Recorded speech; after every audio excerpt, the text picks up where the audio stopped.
Okay, my name is Herb Cohen. I'm a client of Margo's and Heartfelt Taxes. And my journey in becoming incorporated was a real learning curve for me because I unfortunately became incorporated through a series of accountants who didn't know what they were doing. And so I had no definition of what being incorporated was about. I didn't understand the benefits or any aspect of it in terms of what it meant in terms of being a business owner. All I knew was come to work, work with clients, do things that feel good, make people feel better, get paid, and go home. It was very simple. But then I owed taxes, and then I owed, and those estimated taxes were killers. And then I hadn't been paying Social Security, even though I worked with accountants. I hadn't been paying Medicare tax. There were a whole bunch of problems that had to get straightened out. And eventually things settled down, and I started to get this concept of being a business and even wanting to expand my business. But I made some mistakes, and they were costly mistakes. And Margo introduced me to this book called The Art of Money. That really, really created a shift. She kept talking to me about monetizing my practice, doing things that, aside from treatment and the practice itself, that could help me grow my practice or monetize other aspects of my practice. And I looked at her like, you're speaking another language. I didn't say that. She could tell from the blank stare that I would give her. I really didn't have a relationship with money. And money was a big part of my practice because I had bills to pay. I had to be accountable. And when there were cancellations, when there were insurance denials, it was a crisis. It wasn't just like I don't have enough money. It was a crisis. And it was like, well, I've got to put these fires out. I've got to manage this crisis. And it was not the way that a business runs.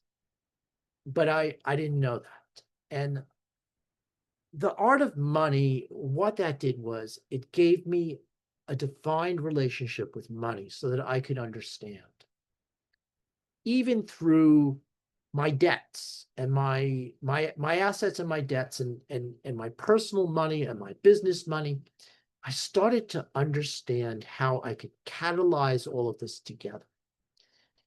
And I started to understand what was important, because that's what that book does. It says, look, no matter what you think of money, we have to know what gives you meaning, what makes, what's important in your life. And that was easy. And like, it gives you these little assignments to make lists around things, and you start to put together a different idea, because it wasn't denying what was important to me. It wasn't denying what was meaningful to me. It was incorporating that at the same time as sort of putting money in a role that it played as a way to help you manifest what you want, as well as to pay debts that you're responsible for. And the more I fell into this understanding, the more I could understand what incorporation was.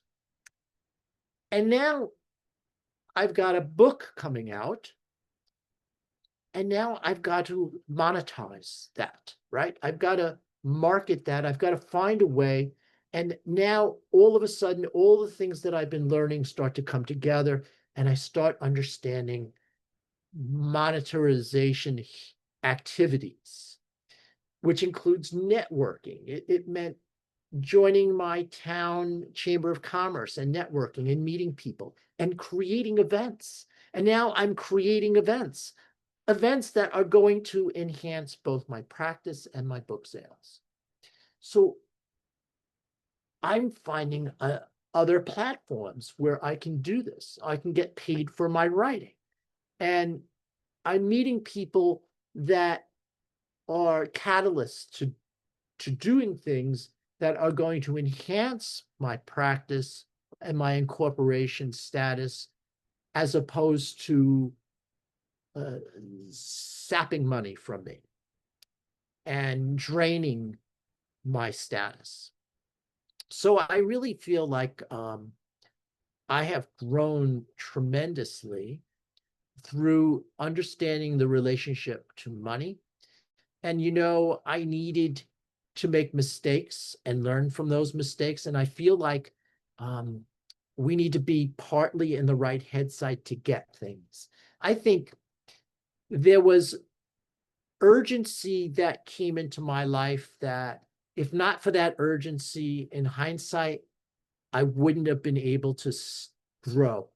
It was part of being the catalyst to look at things differently. That's what we need sometimes. We need urgency and we need hope.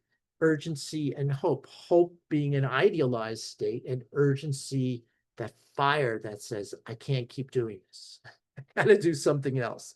So now, if you have a balance of urgency and hope, we can be motivated to make change and to look at things differently. And I think the right amount of urgency with the right timing for me was a catalyst to making a shift in my understanding of being a business owner. Now, being able to wear the hat of a business owner and say, hey, this isn't just coming to work and helping people. This is a business that has many different aspects to it. And and it's fun to have many aspects to it, because it's enhanced by having that, and by recognizing that, I have aspects of capital, like intellectual capital, that still have room to be capitalized upon. I have many opportunities that can still grow legs and manifest into something. So it's this living, breathing thing now that is me, and it's also more like the world in which I live in. So it's sort of like this more like this consciousness, which is more like the language that I like to use for business. That and money being a form of energy, and it flows. And what I've also learned is limitation is only limitation if I define it as such. If I look at a cancellation, it can be an opportunity for me to learn something in that time. I can take a course in that time, or I can network at that time. I can take a walk at that time, or I could look at it as from a point of scarcity and limitation. And there's all these different ways that we can frame things. And if I frame things as limitation, it will be a limitation. If I frame things as an opportunity, it will be an opportunity. And so that is really, really important, that we don't get in our own way by how we frame money, because money is just neutral. It's energy. It's just a neutral form of energy. If you assign it a negative role, it will have a negative role. I learned that mistake. So takeaway is, let's make friends with money. Let's get to understand the role that money plays in our life, so that it's not fear-based, so that we just understand that it's flow. It's something that's neutral, that has a role that it plays. It ebbs and flows. as it should. Our life ebbs and flows, so money should ebb and flow.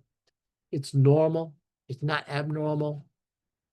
If you run a mental health practice like I do, it's an ebb and flowing practice. A healthy practice should ebb and flow. I should be discharging people. It's part of the health of my practice. It makes room for new people to come in who I get to meet and who are interesting and make my practice interesting. So once we start to understand that, then we can sort of look at our practice from a more pulled back perspective and start to understand the role taxes and money and other obligations start to play. And we start to understand, what do I need to make each week or each 2 weeks? I use like 2-week units because of that ebb and flow. I figured 2 weeks is really good because I have bills every 2 weeks that are important. The more significant bills are every 2 weeks. So I just look at my practice in a 2-week income instead of a week or a day. That doesn't work. Too much change. So I looked at it at an average of 2 weeks, and I can know what my financial target needs to be. And I know that I can probably compensate for that in a way, and life seems to work out. Life seems to flow in a way that things find balance. Well, if I hold that lens, it will. If I don't hold that lens, if I go into fear, I will get more fear. That's that law of attraction, right? So if we just stay in flow and understand flow and make friends with flow and make friends with the flow of money as part of that currency, we will be in a good place as business owners. And then we can look at our capacity and we can see that we have growth potential and we can start watering our capacity. So that is my contribution today.